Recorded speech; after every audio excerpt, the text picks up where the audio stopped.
What do you think about this whole idea of safe spaces on college campuses? Because it feels like the mission of Librex is pushing back against the idea of safe spaces.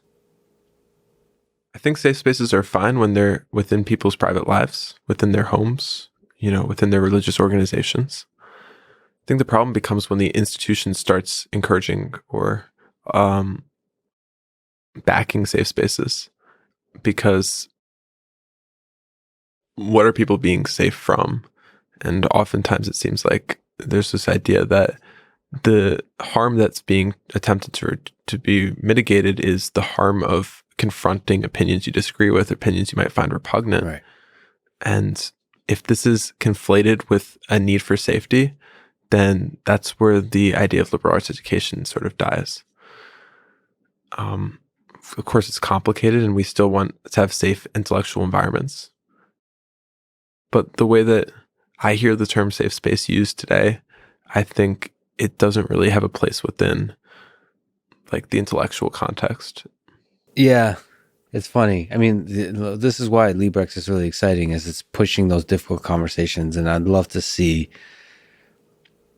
Ultimately, there does seem to be an asymmetry of power that results in the concept of safe spaces and hate speech being redefined in a slippery slope kind of way, where it means basically anything you want it to mean.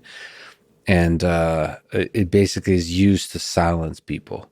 That are like good, thoughtful experts. Also, beyond that, I would say it has not just a pragmatic purpose, which is the silencing, but also sort of an ideological purpose, and a linguistic purpose, which is to conflate words with unsafety and harm and violence, which is what you kind of see on a cultural linguistic level is happening all around us right now, is that this idea that words are harm is a very dangerous and slippery concept. I mean, it's not, you don't have to slip that far to see why that's a problem.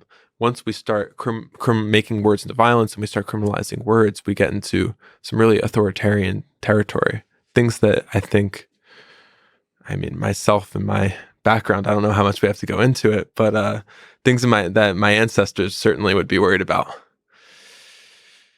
What's your background? I'm a child of Holocaust survivors and pogrom survivors.